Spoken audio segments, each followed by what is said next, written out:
Welcome back to the Corporate Rejects podcast, and welcome if this is your first time listening in. I am your show host, Amanda Davila, and I am excited to continue to provide support and empowerment through your journey to entrepreneurship.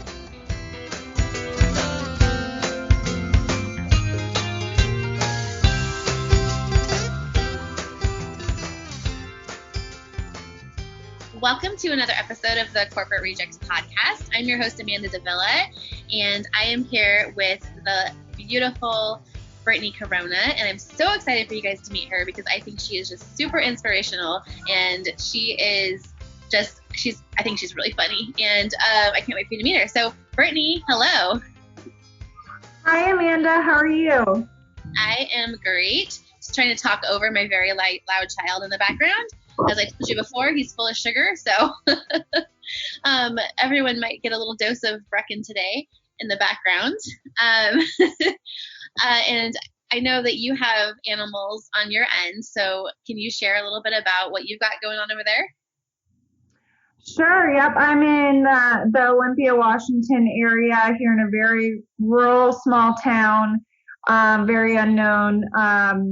But yes, I got new baby chicks that just hatched this past week, so they've been keeping me busy. I also have some grown chickens and a rooster and 3 dogs. So yeah, they keep me pretty busy in between what I got going on with my business and leisure time. So yeah, it's been a really exciting late winter with all the animals. Oh my gosh. I love it. It's like your own cute little farm going on over there. Exactly. I always seem to forget that it's winter since, it's not, it is winter here in Hawaii, but winter isn't that much different than summer. It's a little bit cooler, but it's still like low 80s, high 70s. So I can't. So you mentioned, all these things you're doing and, while you're also running your business. So share a little bit about your business.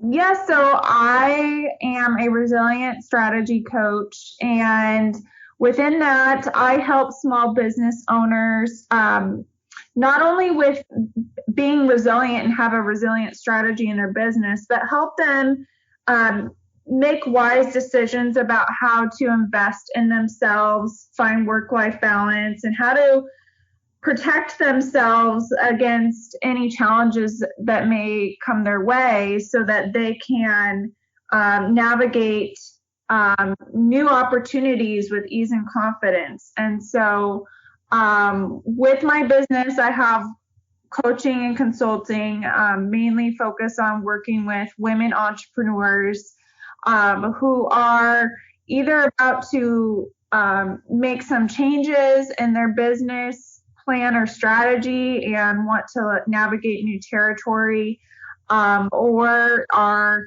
established and looking to scale, or new business owners. I enjoy helping with women business owners at many different points of their business because I've also been there and been through many of the same struggles that they've been through.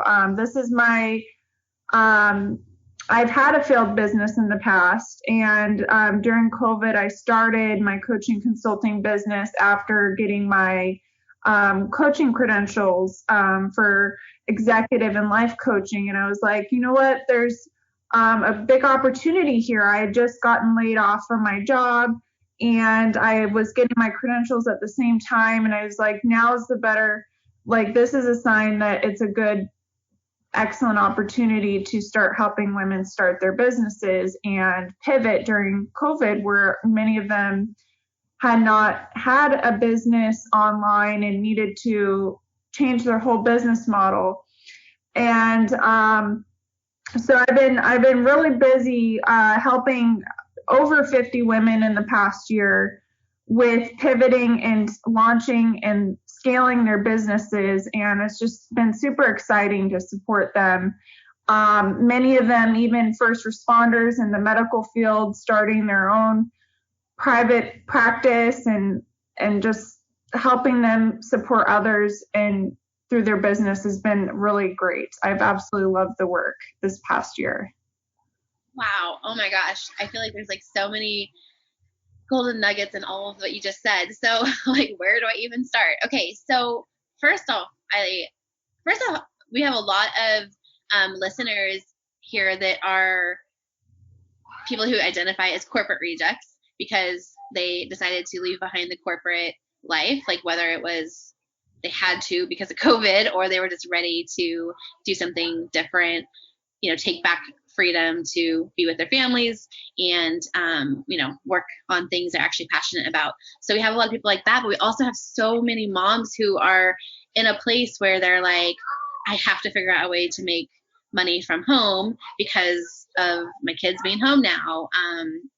And a lot of times it's a combination. Like they're not only like just sick of how things are or were, they're ready to move forward and they want that work-life balance. So can you share a little bit more about how you have navigated through the work-life balance issues? Yeah, so that's a good question. So I decided very early on, when I was envisioning starting my business, that I wanted to have a clear vision of what I wanted my life to look like in the future in my business. Once I had everything built up and planned and strategized the way that I had my business built in the future, I envisioned what my business would look like for 3 to 5 years down the road once everything was scaled and built and fully up and running. And I started first with looking at that vision to decide what I wanted to, like, really what I wanted not only my business to look like, but my entire life and how my business would fit into my life and not my life into my business. And so I bought this journal. It's called This Year I Will. And it's a goal journal that helps you map out your whole year in goal setting and really like brainstorming and envisioning what you want to achieve over a year. And so I did that last year. I'm almost done with the journal. It's been almost a year now. And I prioritize, like, what are my top 5 goals for the year and how are they in line with my vision for the future. And so that journal really helped me get a clear pathway, start to develop a clear pathway of how I could take simple steps to work towards that big vision. And so that's how I started to make the transition. And just keeping those big picture visions of what your ideal life looks like alongside your business has been super helpful, and really planning out how I'm going to create that balance in my life and how everything integrates together. It really all comes to, like, what is the big picture, and then working back from that. And so that was the first thing that I did that was super helpful. I have a calendar that I use for weekly planning.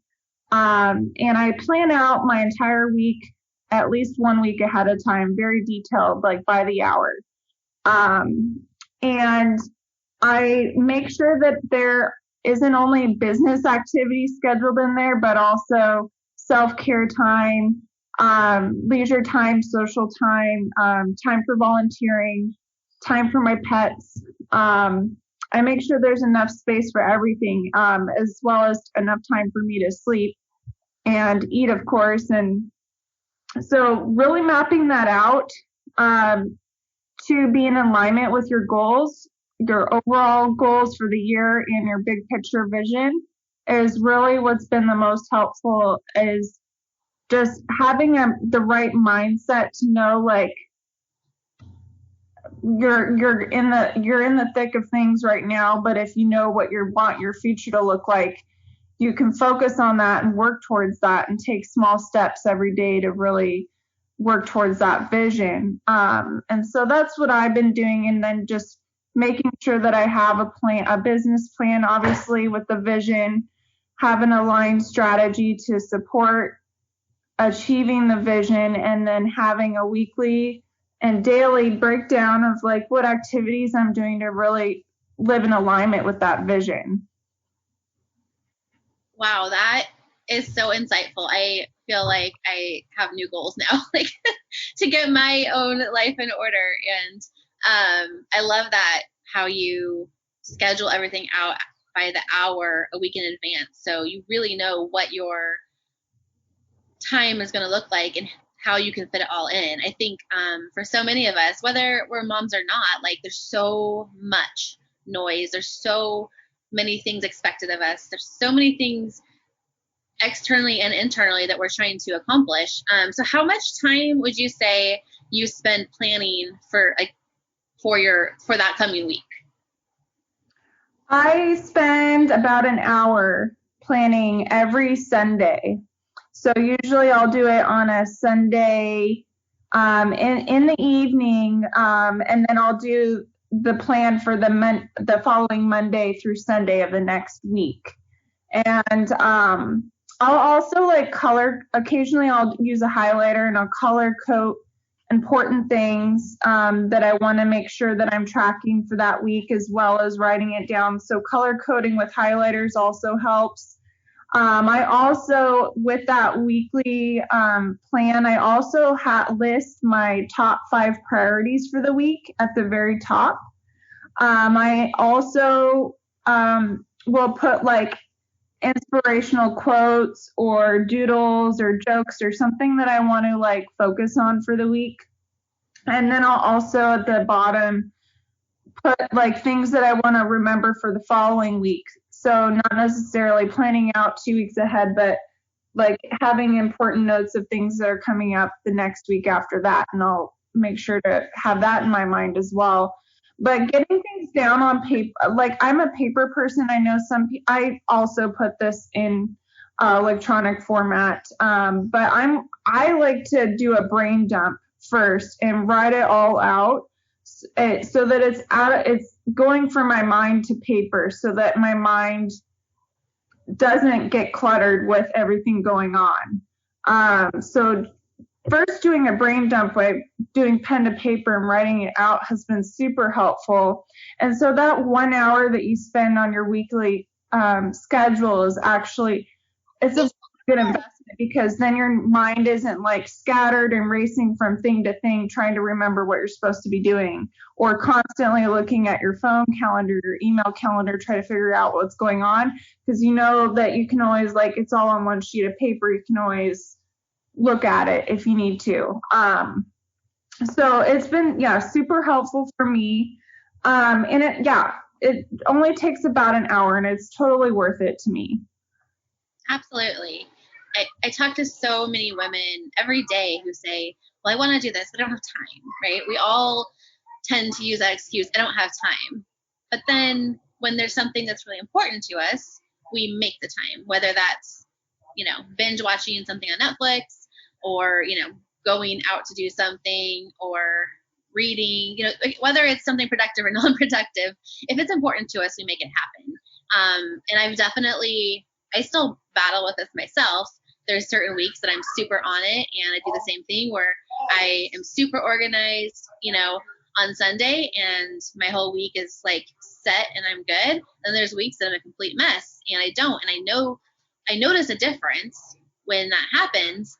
I know when I haven't been planning my week out, because besides not only feeling like a mess, I also just I'm not productive and I don't get all my things done.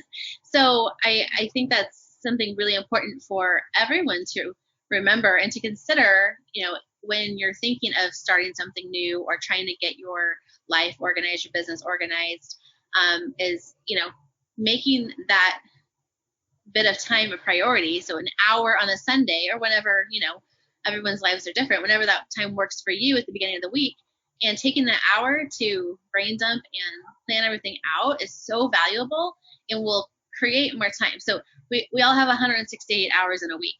And a lot of times until you think about that, it doesn't feel like it, right? It feels Right. like, I have no time. But when you think about it, 168 hours in a week, we all have that time. And when you really break it down by the hour, and this is what I have my clients do as well, I say, okay, for a week, I want you to do a time diary, and I want you to really, take a little bit of extra time and write down what you're doing every day, for a week. And it's really not hard. But I get a lot of resistance with it because it's something new, and people for some reason don't like writing down and tracking what they're doing. But I think a lot of times they're afraid of what they're going to see. They're going to realize that they're wasting a lot of time on things that aren't really that important to them. So when you're ready to make that change and ready to take control, by doing that time diary to start, really opens up your eyes to like how much time you really have. And then you can start looking like, oh, this is where I can fit this in. Oh, this is how I can fit this in.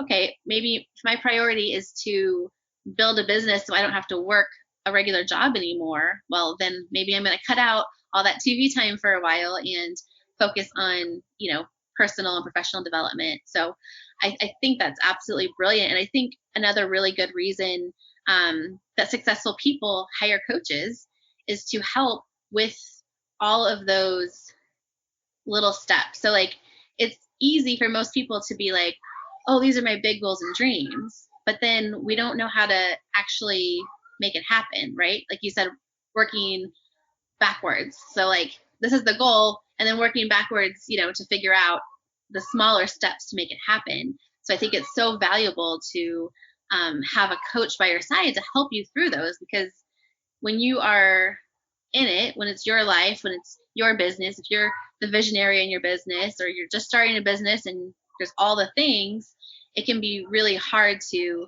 pinpoint all the little steps. So I think that coaching is just so valuable. And I know that, when I started hiring coaches to help me in my business, that's when things really started to take off and move in the right direction. Right. And not only a coach, but in addition to coaches, I also have accountability partners. I have an accountability partner for my business, as well as a health accountability coach. And then I also have, like peer coaches and coaches. So like, yeah, definitely even if you aren't at the point where you're wanting to invest in having a coach, at least having an accountability partner is super important too, because I would say that with my schedule and how much I have to hold myself accountable for, it's always good to have a peer to like help, especially if you're a mom and you're balancing a lot of priorities. Having an accountability partner with someone who can be empathetic and understanding, like maybe another mom who you trust to meet with and hold each other accountable, is another option that I highly recommend, because that's, along with coaching, having an accountability partner has been, I would say, like one of the main reasons why I've been able to stick to my schedule.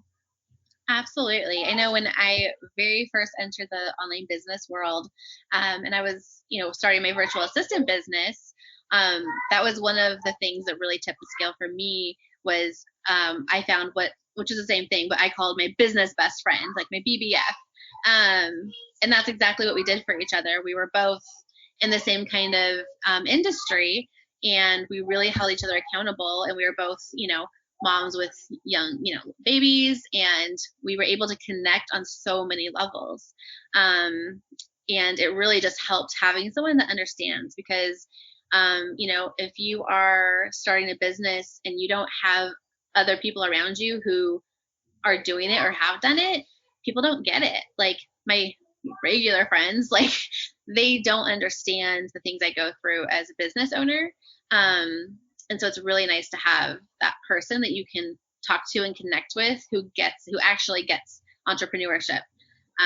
That's something that's super, super important. I completely agree.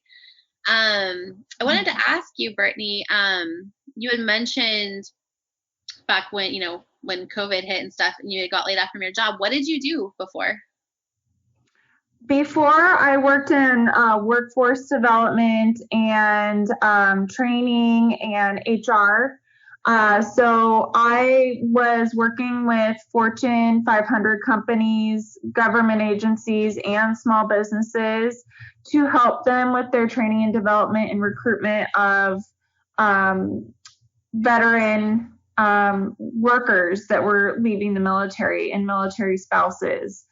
And so I was meeting with business partners and service members and spouses to help them do complete internships that would help them get their foot in the door to a career that was in their career field and help them with the training and everything. So my position was eliminated because all of that work I was doing in person,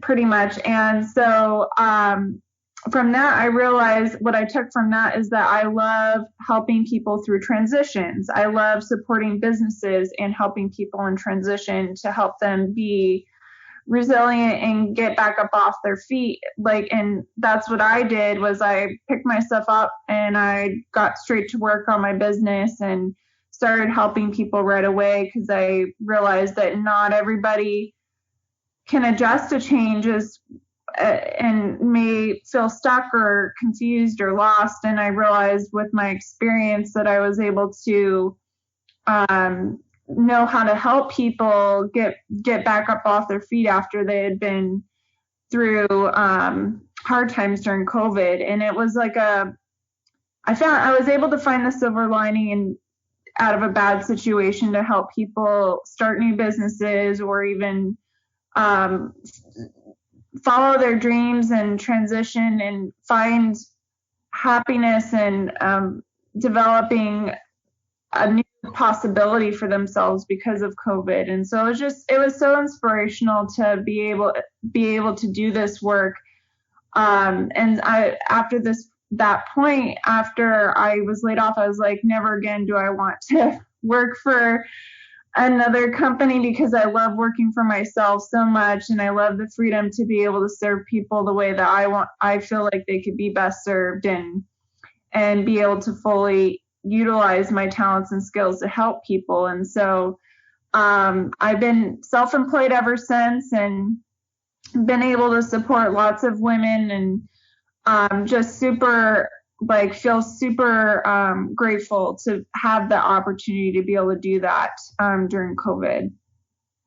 Oh my gosh, I love that. And I love what you did before. I think that's absolutely incredible, and how you were able to take what you did and what you knew and transition it. I mean, that is like the ultimate, right? Like, it's beautiful. And I completely agree. I don't ever want to go back to working for somebody after working for myself and having, the options and abilities. Like, it's incredible. So since we're talking about like your business, how do you structure your business? Like, what does it look like behind the scenes? Do you have a team? Do you do it all yourself? Like, what does that look like? Yeah, that's a funny you asked. I actually just decided to start hiring independent contractors. I have been doing it all by myself for almost the last year. And not just one business, but I have multiple streams of income that I've been balancing myself for the last year.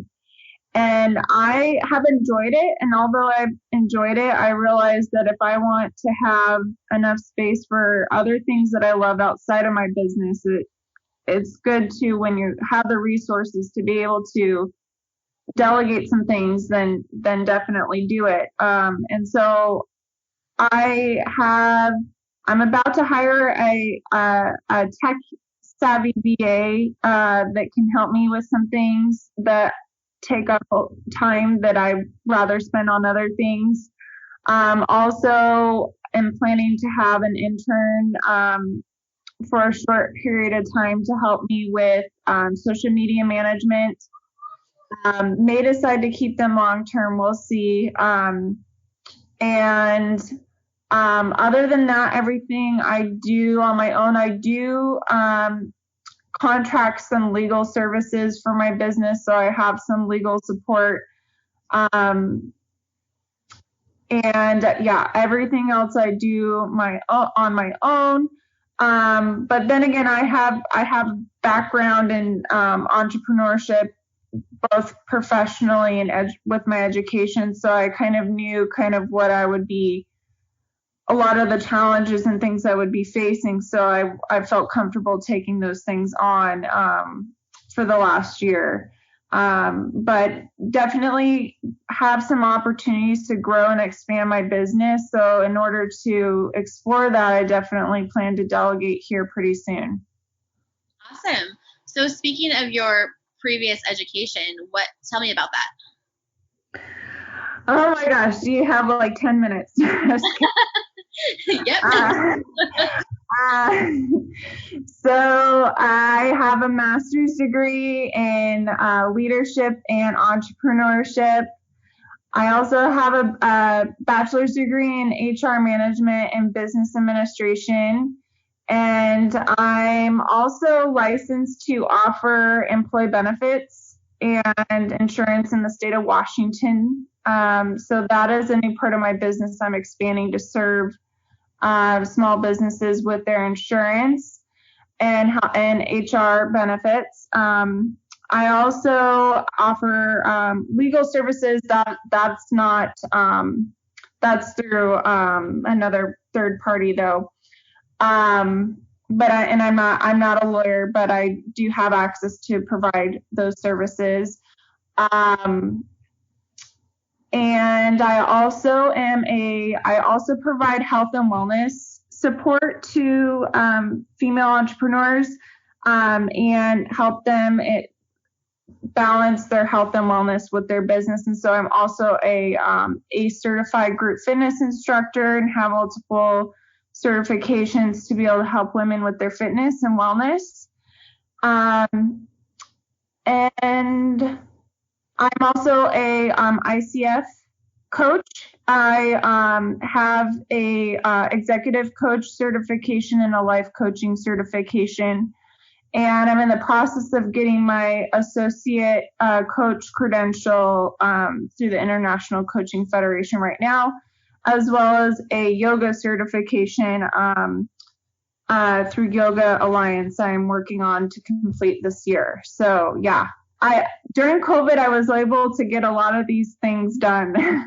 It's like not having to commute and not having as many social activities. I was actually able to get 5 of those certifications in the last year. So wow.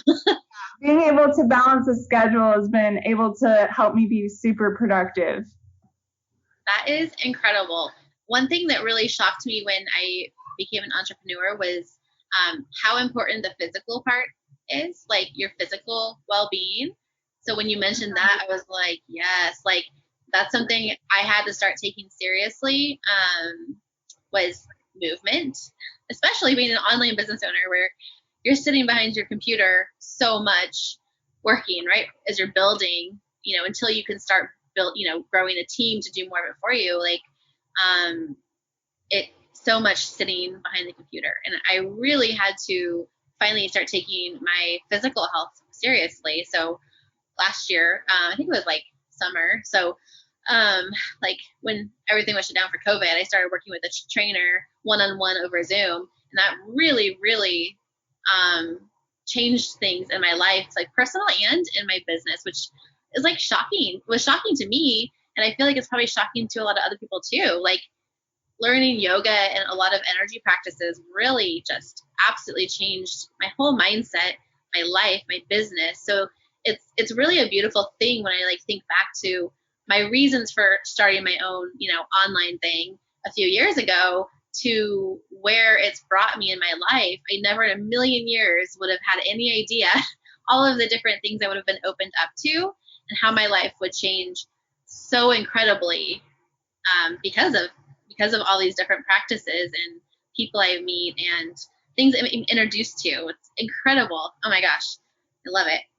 Yeah, no, it has been super important to me, and that's why I realized like now is like the opportunity, because yeah, lots of us are stuck at home and not able to go to the gym or work out. So, and I knew that I could help a lot of women with their workouts from home. And so that is one major reason why I wanted to help myself and others with getting movement in their life, with being so stuck in one place, like you said, for so long, working from home. And during COVID, I was able to lose 15 pounds because of setting that goal, to make that a priority to me, to be able to continue to keep movement in my life while being stuck in one place, pretty much. Because where I live, everything has been closed pretty much, including most gyms. And also in Washington State, the weather here is terrible outside for 9 months out of the year. So many of us are stuck in our house and doing workouts from home. So I was really inspired to take lemons, make lemonade, and think of and educate myself on how I could do workouts from home that could still help me meet my wellness goals. Yes. Oh my gosh, I love it. And you keep, bringing up like things like extra streams of income. And I've been surrounding myself with a lot of people who are millionaires because, you're right, you are, right, the accumulation of people you hang out with, right? So, you surround yourself with people who are, going higher, that are higher. So, you're learning from them. So anyways, I've been, talking with a lot of millionaires and multimillionaires to find out like what it is they do. And one of the big things, besides having, the right people by their side, like accountability, partners, coaches, that kind of thing, but movement is a huge part of it. And a lot of people, don't necessarily, I'm trying to think how to say this. A lot of people don't make a connection between like being still, like with meditation, they like freak out, like, oh, I can't do that. I don't want to do that. That's weird, woo woo shit. Like, I don't, a lot of people get like weird. Like, I used to be like that too. So I get it. Like, I've been there. So what I've found is a lot of people who don't connect with like the stillness of like meditation, they really thrive by movement, like moving meditation. And a lot of people that I've spoken with find that in doing yoga. They get like all of these great ideas start flowing when they start moving their body in these different positions. So it's really, really neat. And like I said, it's changed my whole perspective on everything. But yeah, you mentioned the multiple streams of income, and that's another thing that these millionaires keep bringing up as well. Like, they have multiple streams of income. They don't just put all their eggs in one basket and like hope it works, because all of the millionaires have lots of failures. You mentioned that earlier, like you had like having a failed business. Like, that's how you get to be a millionaire and multimillionaire and really grow. Like, you have to try things and fail at things, and you learn, and then you adjust, pivot, and keep going. But so many of them have different, streams of income, like business. Sometimes they also invest in real estate, or something else. But I think that's something that's really important to remember too. Like, as an entrepreneur, that's really, what we're going for, like multiple streams of income, so that when certain industries are struggling, or something does happen to one, you still have streams of income in other places. And that could be a whole nother podcast episode about wealth. But I wanted to ask you a couple more things before we end. Are you a reader? I am, but I am more of an audiobook person. Okay. I do occasionally like read books. Like, I'll read them in like there's a book that I know I want to read a certain section, I'll read a certain section and then I'll finish the book later. But if it's an audiobook, I'll listen to it all the way through. Nice. I struggle with audiobooks because if I don't like the person's voice, I have a hard time listening to it. So I have certain ones that I will just like power through because I can totally listen, it's fine. And there's others I get stuck with. So I'm not 100% sold on the audiobooks yet. But I still think, I mean, it's still reading, right? You're still getting the information. So do you have a certain book or couple of books that have been really transformational for you? That's funny you ask. So I'm currently in a group coaching program that is focused around a book that is called Positive Intelligence. I don't know if you've heard of that. It's by Shirzad Shamin, I think is how you say his name. I have both the hard copy and the audiobook of his, and I'm in his group coaching program for it's a mindfulness group coaching program actually. And I also have like a pod of coaches where we hold each other accountable it's called like, they have other terms for it, but basically it's focusing on how to create a positive mindset to improve your performance and your impact as a coach. And so that is one that has been pretty transformational for me, that I'm currently actually reading. I would say another book that has been really transformational to me and starting out my business last year was The E-Myth Revisited. I can't remember the name of the author off the top of my head. It's Michael E. Gerber.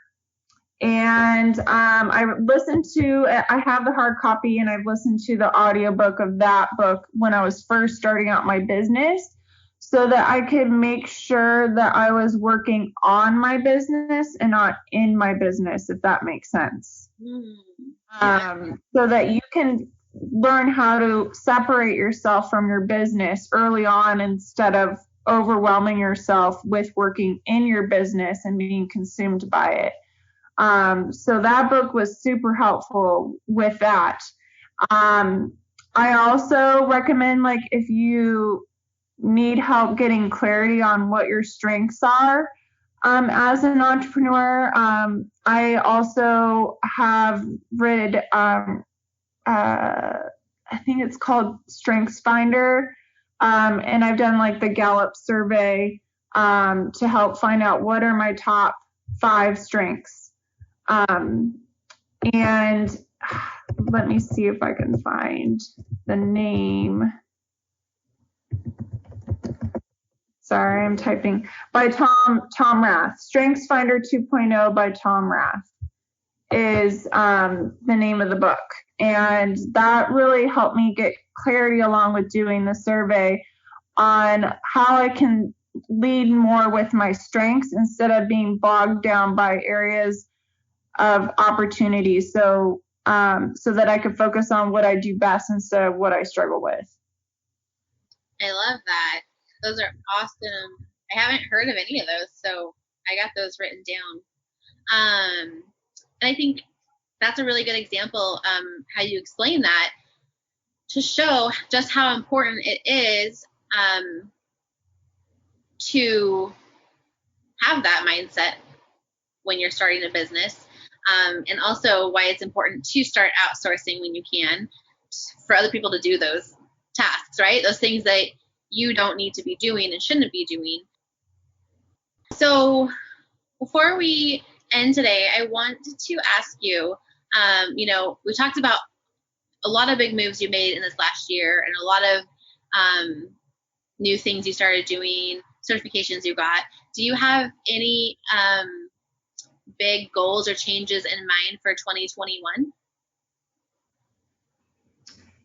Yes, I just started pivoting more towards not one growth strategy. So I've diversified my growth strategy for this year, and I'm planning to connect them at some point later this year. But I started focusing, in addition to my business to customer side of my business and serving women entrepreneurs one-on-one, to a business to business model as well. And at some point, I'd like to connect them. My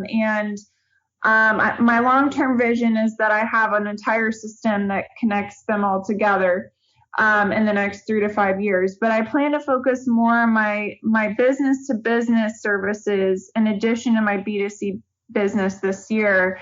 And by doing that, I'll be able to help small businesses and entrepreneurs not only with their own like self-development and business development of their business, but also with protecting and preserving their assets of their business, meaning like their people, protecting themselves, so that when they're scaling their business, they can do so with ease and confidence and have a clear strategy and plan to do that. And so I plan to focus a little bit more this year on, in addition to coaching, consulting, and helping them focus on how they can invest wisely in themselves through their health and wellness, and also in making sure that they have their health and wellness is protected through insurance and through legal services as well, and making sure that they have a long-term plan of like and have clarity around like what like, so that if things come unforeseen come up, that they're not going to be vulnerable and exposed. Like, I want to help protect women entrepreneurs in their businesses so that if challenges come their way, they can be fully resilient. So me being able to offer legal services and insurance, I can full circle help them take on things head on without worry in the back of their mind. Like, yes, I mean, there are risks, but if you're protected, you don't feel as vulnerable when you're trying to take risks to grow your business or to launch your business or to try something and be worried of failing. I want to help eliminate that worry for small businesses. And so this year, I'm going to focus a little bit more on helping eliminate that stress and uncertainty and overwhelm of women entrepreneurs, help them treat themselves and their employees like the number one asset in their business, so that when they're trying to reach for the moon, that if they miss, they'll still be among the stars and they'll be doing it with ease and confidence. So that's my goal for this year. And so I'm on track to expanding my insurance side and my legal side of my business this year.